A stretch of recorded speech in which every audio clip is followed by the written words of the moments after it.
Welcome to Mission Evolution Radio Show with Gwilda Wiyaka, bringing together today's leading experts to uncover ever-deepening spiritual truths and the latest scientific developments in support of the evolution of humankind. For more information on Mission Evolution Radio with Gwilda Wiyaka, visit www.missionevolution.org. And now, here's the host of Mission Evolution, Miss Gwilda Wiyaka.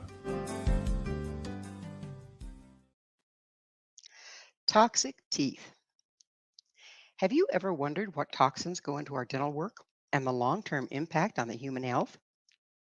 Mission Evolution Radio TV show is coming to you around the world on the X Zone Broadcast Network, xzbn.net.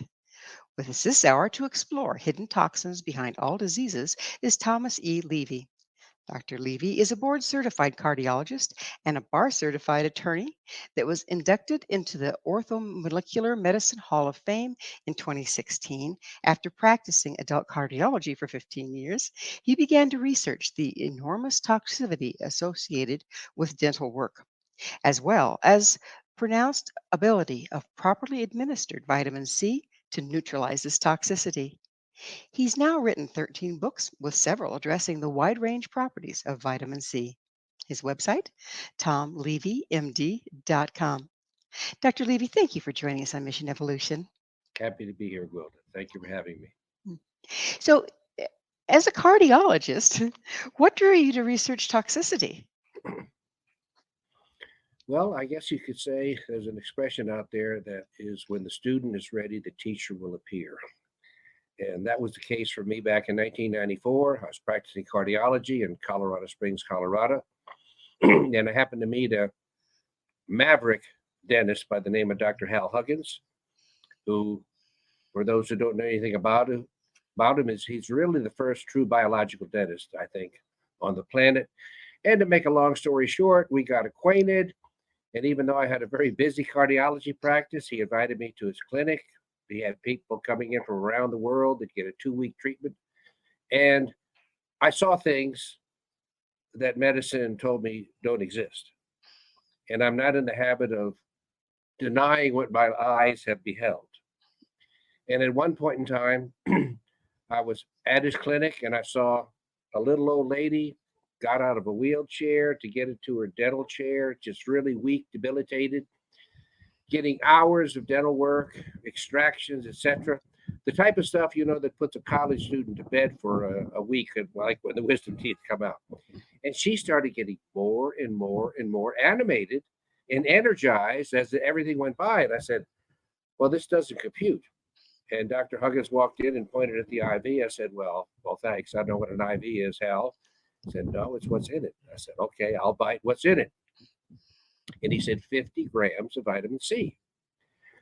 Well, I was like every other uninformed person in medicine that just thought vitamin C was something nice and you ate an orange and you were fine. And in fact, though, that literally in an instant changed my life, because that began my 4-year research on vitamin C before I wrote my first significant book, Curing the Incurable, where I just outlined all the literature that documents what vitamin C has done. And I emphasize that because even today, even though there's over 80,000 articles on the wide-ranging abilities of vitamin C to neutralize toxins and knock out infections in the PubMed resource of all the established literature, you know how many mentions there are of vitamin C in the two major textbooks of medicine? 0. Okay. So that really stunk right there. I said, I mean, I don't necessarily want to get into too much of what I think of the politics in medicine, except to say that, and I've maintained this for some time, there's more politics in medicine than there is in politics. And I take great distress in having to say that, but it's true. And so anyway, Dr. Huggins took a shine to me and said, hey, look, why don't you just quit what you're doing and come be a consultant here at the clinic? And that's exactly what I did.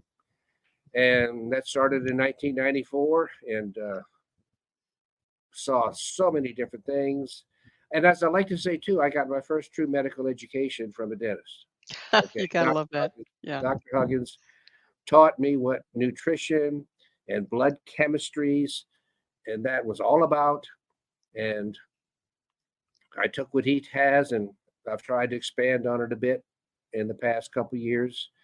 I think Dr. Huggins passed in 2014, so I still wish he was still around and I could float some of the stuff by that we're seeing now these days. God knows what he would have thought about this horrible pandemic. Absolutely. So let me get this straight. as fanciful as it sounds, there's this little old lady gets out of her wheelchair. She gets into the dental chair. I should say she gets out of. I mean, she was helped out of the wheelchair into the dental chair. Right. I didn't mean she threw off her canes and started walking. No. But she's getting one of these treatments where they're initiating or releasing all sorts of toxins into her system by doing all this dental work. Enormous amounts. The infection or whatever is going on in there is being released into her system. The only thing that she's being treated with is intravenous vitamin C, and she was getting better as she sat there rather than getting sicker. Substantially. But let me tell you this, since you mentioned that root canals, for those who don't know it, are 100% infected, all of them. All right. We can go into detail maybe later on that. But many times, myself witnessing it, Dr. Huggins had witnessed it, even without the IV vitamin C, somebody might have whatever, different problems, headaches, muscle aches, this sort of thing. And the root canal will get extracted. And a few seconds later, the eyes will perk up and say, is it possible I could be feeling better already? I mean, those things just continue to knock you down nonstop, like the young people say, 24/7, and keep you down. So by root canal, you mean a tooth that's had a root canal and then you remove the tooth? Yes, that's correct. So the root canal, even though they've done a root canal and all this stuff is supposed to get rid of the infection remains in the tooth with the cap on it or whatever else until it's extracted? Yeah, they would like to have you believe that, but and I got to say, Dr. Huggins did not start this. Dr. Weston Price probably 50 or 60 years before Dr. Huggins went into the focal infection relationship of dentistry to all of medicine.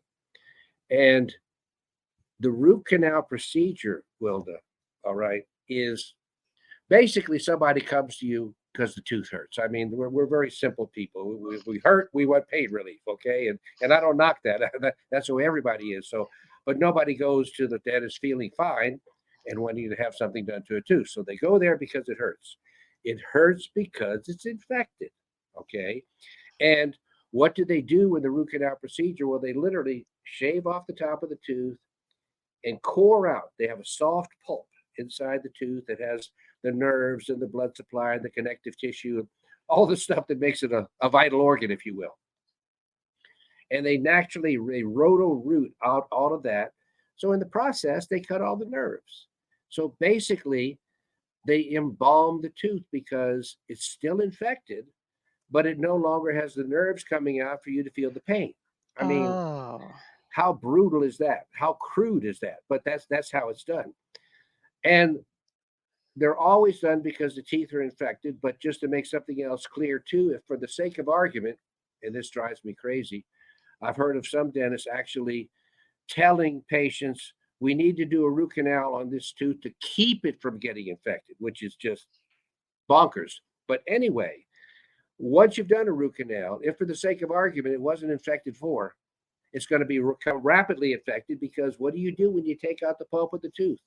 You take away all the immune defenses. Oh, There's interesting. no access to anything.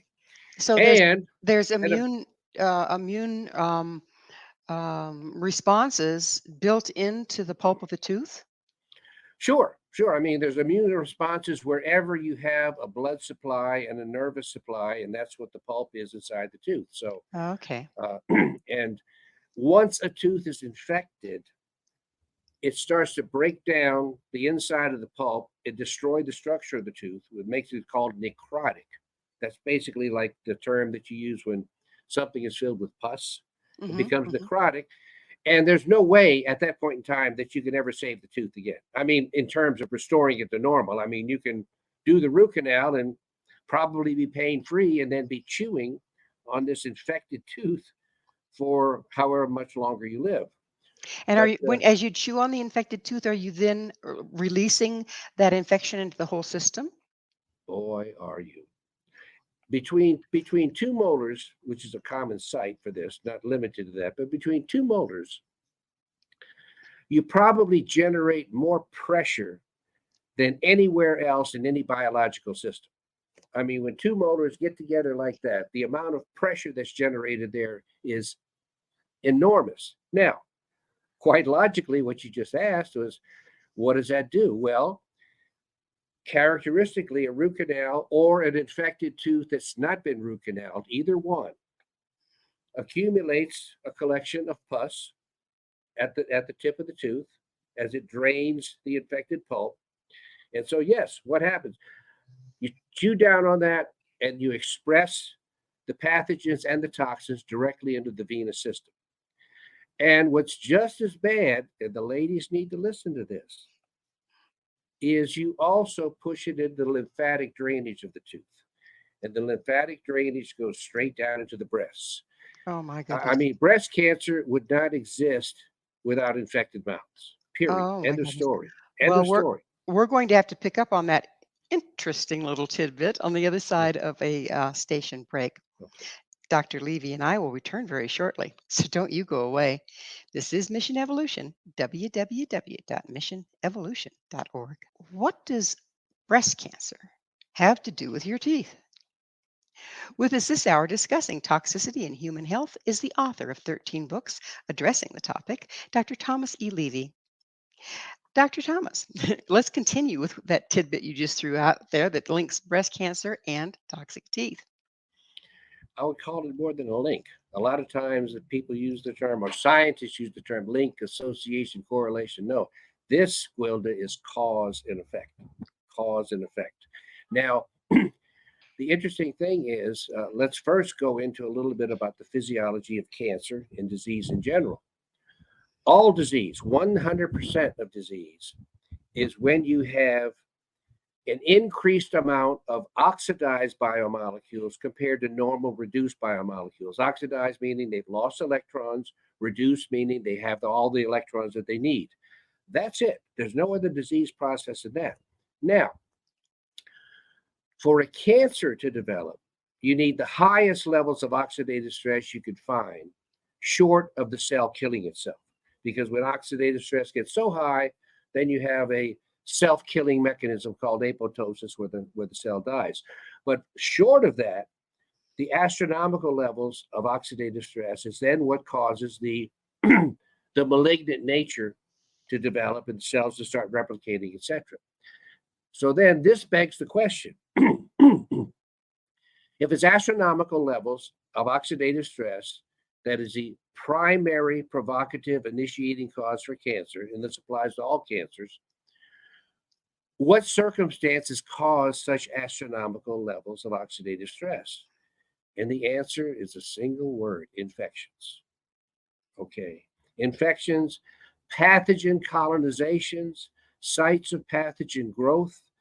This is what causes oxidative stress, because everything, and this is why an infectious disease is so bad for you. Not because something is growing inside you per se, but everything about the pathogen is oxidizing more biomolecules, RNA, DNA, enzymes, proteins, etc., and making them inactive. And the disease process anywhere is how inactivated have your essential biomolecules become, where are they located, etc., where are they concentrated. There is no disease other than that, other than the oxidation and where it occurs. So if Now, that's the case, then does the weak link break down? the weak link. In other words, if you have a part of your body that's, a little off anyway, Oh, when you hit with oxidative stress, does it tend to impact there first? sure, sure. And like genetic weak links, for example, Hmm. mean you're basically missing an enzyme or some metabolic pathway that keeps you from producing oxidative stress. But when it's absent, you produce more oxidative stress, and then that makes that area predisposed toward the further escalation. So what happens too, and this is outlined in a paper I wrote, got a couple hundred references.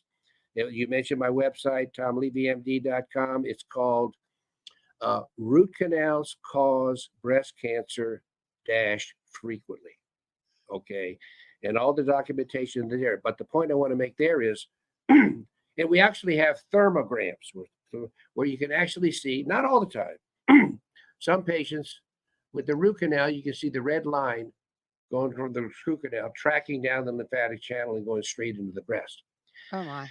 Now, when you have these pathogens in the lymph, that's what we're talking about, draining the lymph, the lymphatic fluid, which is similar to blood and plasma, except without the red blood cells, is then this then comes down, and in order to for the lymph to exit the body, basically reach the armpits and then go into the circulation, it's got to pass through the breast first.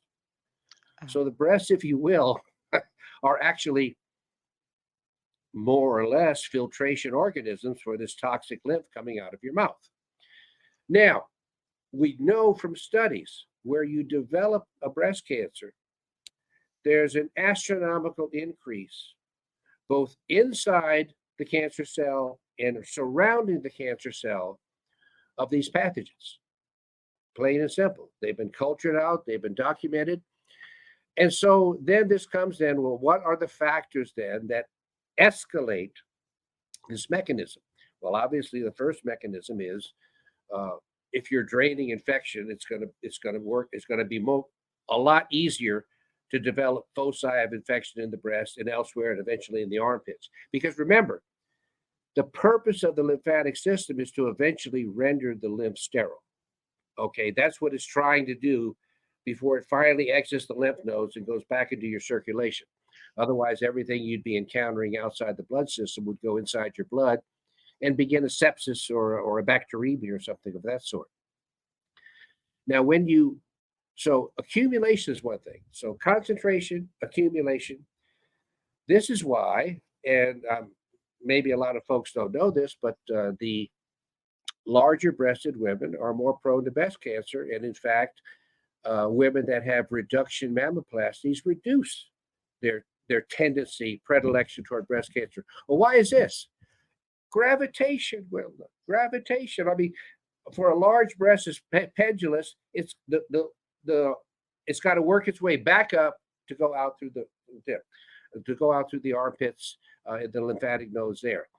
So, a practical point for women, of course, the first thing is to make sure your mouth is clean. That's the other thing. But I think for most women, when they go to bed at night, laying flat on their back and letting gravitation work with them and not against them, a breast massage helps clear out any lymph that is accumulated in the breast, sends it off into the armpits to be sterilized. But it's and that's probably why men get no breast cancer. I say no breast cancer. I mean, they get 1% of the breast cancer. Okay. Right. Because there's more places in women for it to get all backed up and hang out and create problems. And even on an obese man, the tissue amount is small and not a lot of areas for it to get backed up. Right. And so So, this is so with all I cancers. I'm sorry, go ahead. That's okay. So, women's habits of wearing bras with wire in them and all this and that, wouldn't that also create places for it to get backed up and stuck? Yes, yes. I mean, I'm not saying never wear a bra, but boy, is it important to have one that properly fits. And of course, it's especially hard, as you alluded to, for a very large-breasted woman to get good support without other areas of hard constriction. Mhm. Yeah, so So, that's the you said get a clean mouth. Does that involve going in and having all the teeth? And at our age, sometimes there's a lot of, there goes all your molars, right? That have had a root canal. Have them extracted. for optimal health.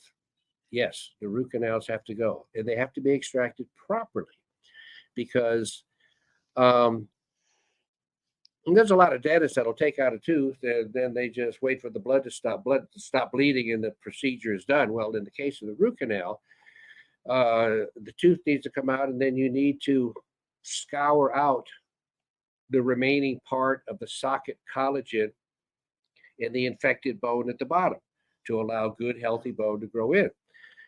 And because of that, because most extractions do not do that, they have another phenomenon that causes a lot of problems in dentistry called cavitations, where you don't realize it, but when you get the right type of x-ray, you see a hole sitting in your jawbone.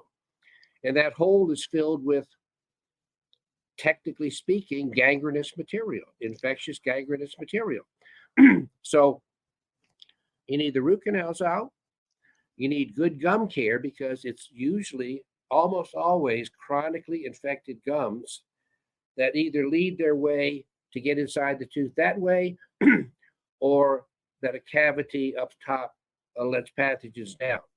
But it's very difficult to get an infected tooth if there's no cavities and there's healthy gums. Because the Okay. gums keep a nice seal between the tooth and the Correct. material that Absolutely. goes through your mouth. Okay, so that's why receding gums can be such a problem, and you end up losing a tooth or having a root canal. And that's Is that true. And correct? another thing, too, that's little realized, I covered it in one of my books, is that if you do regular gum care with a water pick or another type of water irrigation system, put a couple tablespoons of 3% hydrogen peroxide in there, the rest of it warm water, maybe a little mouthwash if you want some taste, and you run that past your gums once a day, it's very difficult for you to ever have infected gums.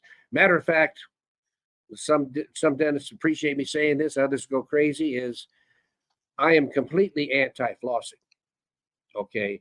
Because there's nothing flossing gets out that water picking doesn't get out. And But the water flossing can picking, cut down into the gum. exactly, you Yeah. traumatize your gums. Even if you do it perfectly, you traumatize your gums. So now, in the rare occasion somebody might have a certain anomaly where something always packs up, well, maybe you need some floss for that one area. But for all intents and purposes, if you floss perfectly and then water pick, you're going to get a lot of stuff out. If you water pick perfectly and then go to floss, there's nothing left to get. So, and it's very similar. It's like going out and gardening and getting your hands fully black. Do you get your hands clean by scraping them? No, you get water and you wash them. No different for the mouth. Now, the other thing too that needs to be emphasized. So, infected gums and infected teeth and infected tonsils. Okay, Oh, interesting. because the tonsils are in line with the jawbone, and wherever you've had for any reasonable period of time, probably just a few months, and longer, of course, but a few months, the amount of pathogens that are being drained from these teeth and gums into the tonsils completely overwhelms the tonsils.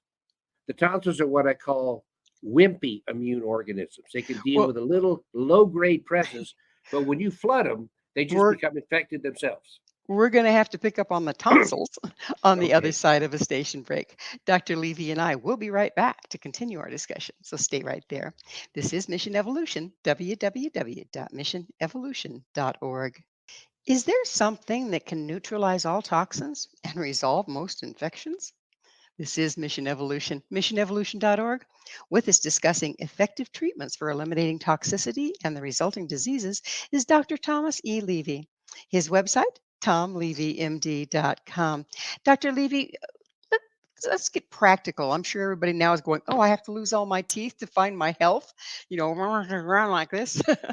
um, and the special treatment that you just described isn't practiced by most dentists, unless I'm mistaken, where you go down and you really get into the jawbone actually to clean out the infection. So, Not given that most upon of, extraction. Upon extraction. I mean, yeah, there's no yes, way to upon it, clear out the infection without the extraction, right? exactly. But when you go to a regular dentist, most of us, even in larger cities, they're probably not privy to this information. So, what's a person to do?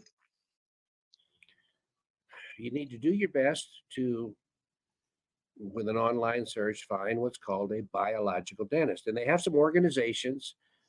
If somebody sends me an email, I can give a link to different organizations that you can find something like this. But the thing is, and you already sort of alluded to it, and so I'll state this because it shocks some people, and I want to shock people, but I don't want to exaggerate. And to me, the shocking statement is the worst thing you can do for your health, in my humble opinion, is to have and see a regular dentist. And the best thing you can do for your health is to have and see and utilize a well trained biological dentist. Regular dentists, this is not meant to be disparaging, but descriptive. They're tooth mechanics. They have no training in the biology of teeth or their impact on the health or the dissemination of infections. All they're there for is to try to make everything come together nice and not be worried about the nature of the anesthetic, not be worried about any of the factors that a physician might be worried about in treating a medical condition. So you have to have a dentist that's trained properly. Because another thing too, although we probably don't have time to discuss it, is we still have the problem with mercury amalgam fillings. Okay, people have the, and and so a lot of people, when they finally hear about this, they go run out to their dentist and they get their mercury amalgams taken out, and they get worse. They get worse because there's such an enormous exposure to mercury when you're taking them out. If you don't follow the right protocol to protect the person from the mercury that's coming out as they're extracted. So So, does a rubber dam in the mouth help with this, or do you need absolutely, a something rubber more? dam is an important part of it. Absolutely. You're very well informed there, Gwilda. No, rubber dam is important on that. And the other thing too is to give things like vitamin C either as an infusion or good oral liposome encapsulated vitamin C before, during, after. All of these things give a strong buffer against the acute toxin exposure, not just of mercury, but of anything else. Okay, I generally advise dentists to take these type of measures on just about any dental procedure, but especially when you're extracting an infected tooth or something of that nature. The type of toxins that are present inside an infected tooth, in some studies, are substantially more potent than botulism toxin, which is Mm. considered by medicine currently to be the most toxic toxin known. So there's a So, lot of stuff out there. And you said, does the dentist know about this? No, doesn't. It doesn't know about it unless he or she has done extra training. And if all they've done is listen to what the American Dental Association has said all their lives, they're not going to do anything about it either. They're they're comfortable doing. And I got to say this for all dentists, traditional as well as, they're hard workers. I mean, I've never seen a dentist that I did not admire the work ethic of. I mean, they sit on that little chair and they stare inside mouths for 10 hours a day doing intricate work. It's hard work. uh, Doing lousy dentistry is hard work. So why do lousy dentistry? Do good dentistry as you're hard going to be work. working anyway, right? So, is Exactly. is a biological dentist the same kind of like the same thing as a functional medicine person? Yes, actually, that's a perfect way of putting it. Yes, and the thing we haven't touched upon that everybody needs to understand and realize is, where the root canals are. Those have characteristic images on the X-ray, but you don't know where the chronically infected but pain-free teeth are. This is something that I came upon and put in my book, Hidden Epidemic, is that, well, as people get older, hey, we know things break down. Well, you chomp on a tooth, you may not realize it, but you might have split it, okay? And you might have exposed the pulp and not realize it. And then the pathogens you get in there, next thing you know, if you're looking for it, you'll see a big round abscess on the tip of an otherwise normal tooth. That's a chronically infected tooth, and it's just as bad or more toxic than a root canal and needs to come out. So How how do you about teeth? You detect it with a cone beam examination of the mouth, 3D X-ray. Cone beam computed tomography of the mouth allows you to see these because regular X-rays miss them all the time. so that's the one where they run the machine around like this? Right. And I mean, boy, then when you look at it on the computer, you get all the different angulations. It's got and it should be interpreted properly. So I encourage all dentists that use it. I mean, absolutely interpret it as best you can, but make sure it gets sent off for a proper interpretation because you're setting yourself up for problems because you're concentrating on the teeth and there could be another abnormality that you just completely overlooked that could come back to bite you malpractice wise. So use it, do your diagnosis, but send it off for a qualified interpretation as well so that you don't stumble over yourself. Well, isn't that the case with all medicine? The tests are only as good as the people that read them. Sure. Yeah. So, if a person is, average person of, over 20 or 30, and they've had dental work, what's the likelihood that they have leaky fillings that are still infected and all this same problems we're talking about? Uh, depressingly high, depressingly high. Uh, people say, well, when should I get this test? Well, I think, my opinion, just you get a blood glucose to make sure you're not diabetic, just like you get a blood count, make sure you're not anemic, all these sort of things, routine blood tests. This should be a routine initial test. I don't care what age you are, when you first see the doctor, whatever, or the dentist, because I'm sorry, what test? the cone beam examination of the mouth. Okay, Okay. gotcha. Hmm. Because if it's normal, that's great. And that means if you're 15 or 20 and then you're 35 or 40, and then all of a sudden you develop high blood pressure or diabetes or another chronic degenerative disease, then it's time to redo that test.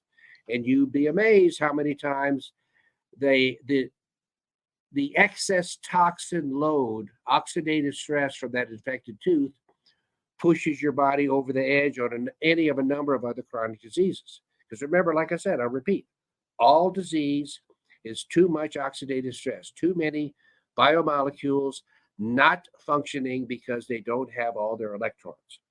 That's it. Now, a lot of people associate all disease with inflammation, but doesn't this oxidative stress create the inflammation?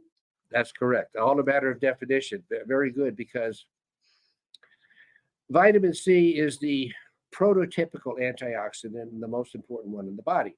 Many I mean, others. everybody's heard about vitamin C, and Well, all of a sudden, it's the miracle drug. How do you well, give it to people? Is it let intravenous? me make the point about the inflammation, and then I'll get to that, which Okay. is when you have increased oxidation, which means usually you have infection, you use up all the vitamin C in that area trying to deal with it.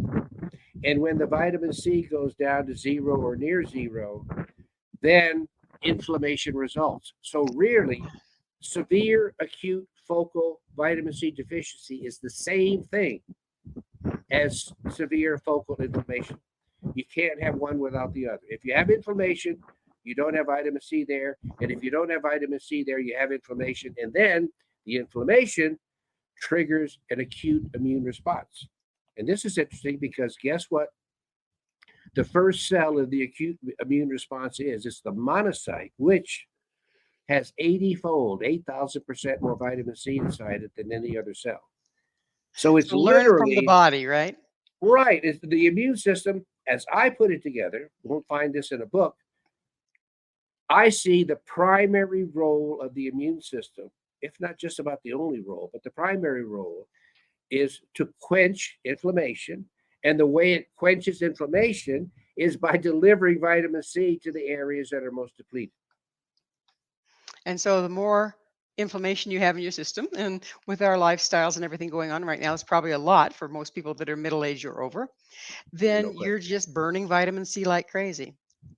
Exactly. And And that's why you were asking about taking vitamin C. You know, no two people have the same need. All right. No two people have the same need because no two people have the same uh, degree of infections in their body and other things going on that would continue to generate oxidative stress. Uh, General recommendations, most people should be, in my opinion, on between 3 and 9 grams of vitamin C a day in divided doses, either ascorbic acid or sodium ascorbate. Um, a good liposome encapsulated form of vitamin C is also very good because it helps get the vitamin C better inside the cell, whereas regular vitamin C, you're just getting it into the bloodstream. But IVs, whenever you can get it, the problem with IVs is they're getting so expensive. I mean, we're pricing ourselves out of existence for so many good health regimens. Okay, and right, I right. mean, there's a type of liposome C that I think is the perfect liposome C from a company called Live On Labs that I've worked with for 18 years. So many people have tried to imitate them, but they can't. And I'm able to see the fact that for a fraction of what you spend for one IV, you can We're get going enough. I'm we're sorry, we're go ahead. we're coming up against a deadline here. We're going to have to Okay, take all another right, station break. that's fine. Please stay with us as Dr. Sure. Levy and I continue to explore the hidden causes of disease. Okay, so we're all toxic. What can we do about it? This is Mission Evolution, missionevolution.org. We're continuing our discussion with Dr. Thomas E. Levy. His website, tomlevymd.com. Dr. Levy, it's been pretty fascinating looking at all vitamin C can do, and you were just getting into there's different kinds and how to do the dosing, and that they used to do IV, but now it's really expensive. If a person is dealing with a lot of toxicity and they're clearly sick on a lot of different levels, which direction would you have them go with the vitamin C? Well, without sounding silly, you really take as much as you can and can tolerate. Okay, that different. I mean, some people will have a bowel effect, a flush effect when they take 2 or 3 grams, and others won't get that effect until they take 40 or 50 grams. So there is no set dose. Most people adjust it according to how they feel. All right, and I've often told people that generally speaking, if you've never been a supplementer of anything in your life and you start taking vitamin C in just about any amount, you're going to develop a new health instinct.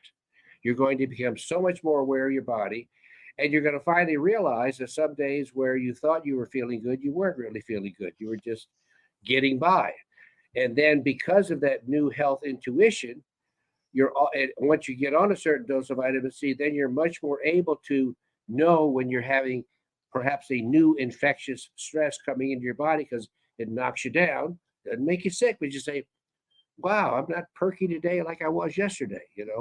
And these sort of things, people are then able to periodically adjust supplement dosing to better meet those needs. So, in this day and age, young children end up going in and getting major fillings and this sort of thing. So many of us have probably been toxic our entire lives, from what you're saying. Do you think this really affects the way a person is able to think, able to learn, able to get around in the world? Everything. Well, I'll tell you the title of my new book, not written yet, but it's going to take a while. The title of the new book is Toxins Cause All Disease. Okay. Because the only way toxin causes disease is by oxidizing something. And we've already talked a little bit about oxidation. If you don't have oxidation, you don't have disease. So it all comes down to two factors. I'm really getting simplistic here, but it's true. Two factors, which is you need to take in as much quality nutrition and antioxidants to reverse the oxidation at the present. But as Dr. Huggins told me many years ago, he said, Tom, you can't dry off while you're still in the shower. And so you got to turn off the shower and stop either eliminate, metabolize, or block the new toxins coming in. So there's two sides. There's the old oxidation, and you got to stop the new oxidation to get an ultimately positive clinical result. So And if certainly this applies to everybody. Yeah. so, what are the symptoms? What can a person watch out for that would indicate, hey, I'm actually dealing with this? Or do you just have to say, I've got dental work, I can plan on I'm dealing with this? Well, dental is not the only thing. Dental is the most important thing and most significant in most people. But we have two other big factors now that one that's just being realized and one that's just evolved. The first one is heavy metal accumulation. We now have evidence to show that so many people have astronomical levels of heavy metals inside their bodies, including mercury, including lead.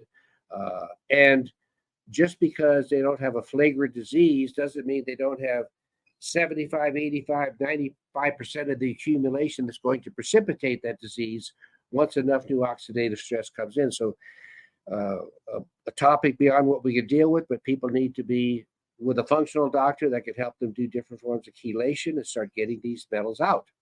Now, The where do oth- they come from? Where do they come from? So I know the mercury probably from your mouth, the dental work. That's right. The lead, does that come from the gasoline? Where does Gasolines, right. okay. And you really stumbled across an interesting point because in 1999, in the Journal of the American College of Cardiology, they did biopsies on patients being considered for heart transplant. They had big, huge, enlarged congestive cardiomyopathy hearts, heart failure.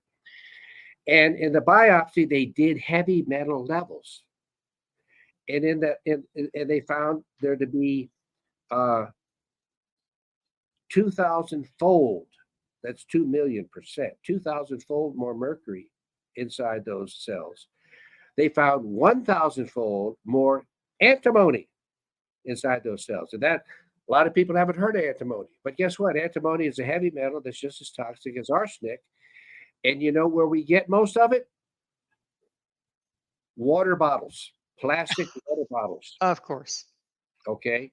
Trying to I, be healthy and we're shooting ourselves in the foot. there's a lot of other reasons to avoid plastics. They're talking about all the shards and other pieces of plastic and this, that, and the other, but they use antimony, this horribly toxic heavy metal, to make the plastic.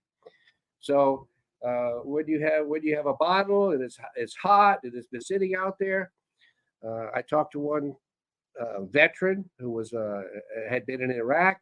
They enormously heat. They bring down pallets of water every day, and he had to drink 24 bottles a day. And he said every time he drank a bottle, he felt sick for a moment. Mm. So, but obviously you gotta hydrate. We have to go back to glass.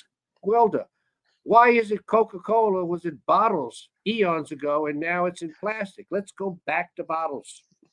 It'd certainly be more healthy, wouldn't it? So it's that time in the show, Dr. Levy, when I get to ask you, what's your mission? Well, my mission is for people to become as educated as possible about what's best for their body, and maybe just as important or more important, to have the freedom to pursue it.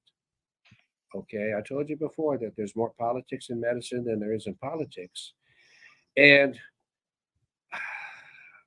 I've evolved a lot myself. And I now have, with obvious exceptions, a great deal of hatred for modern medicine, many of which I think should be incarcerated because they deny people therapies like vitamin C in the intensive care unit to reverse sepsis, etc. Wait, They what do you mean? deny. What do you mean they deny people?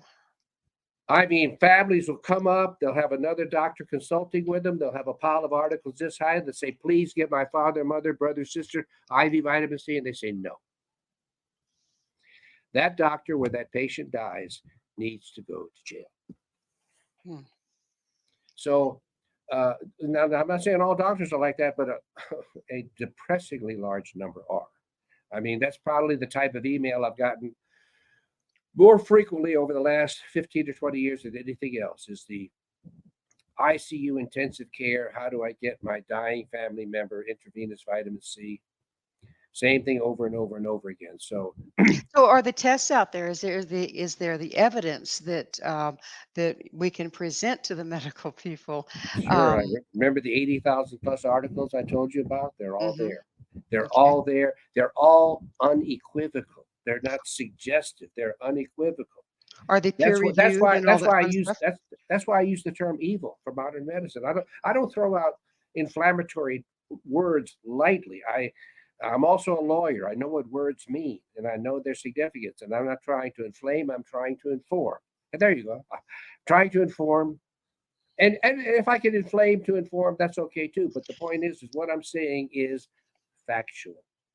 Okay. So if we could get hypothetically, if we could get intravenous vitamin C accepted into hospitals and into treatment for people as a routine thing, even covered by, go figure, insurance companies, what kind of changes would you see? What would you expect to see in health?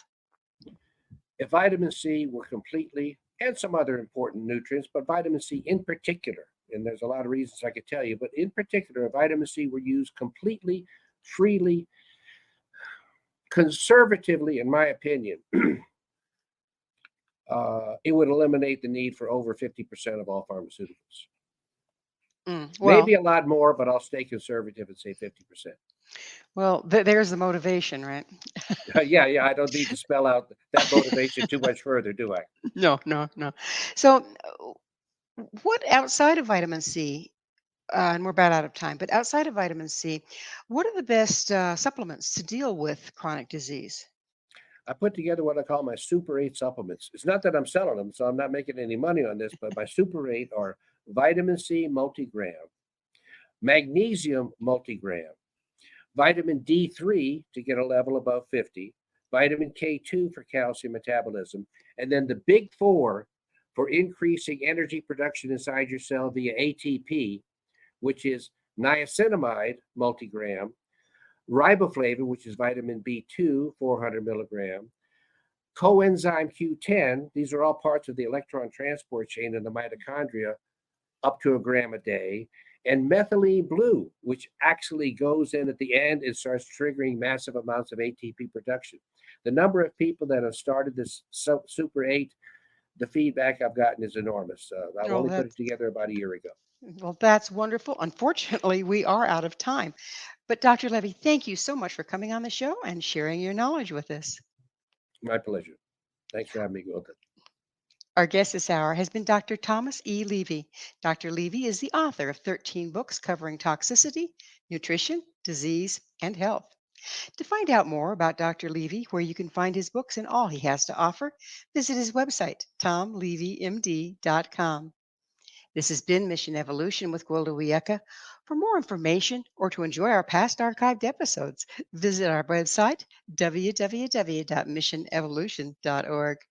But please be sure to join us right here next time, as this show will continue bringing information, resources, and support to our evolving world.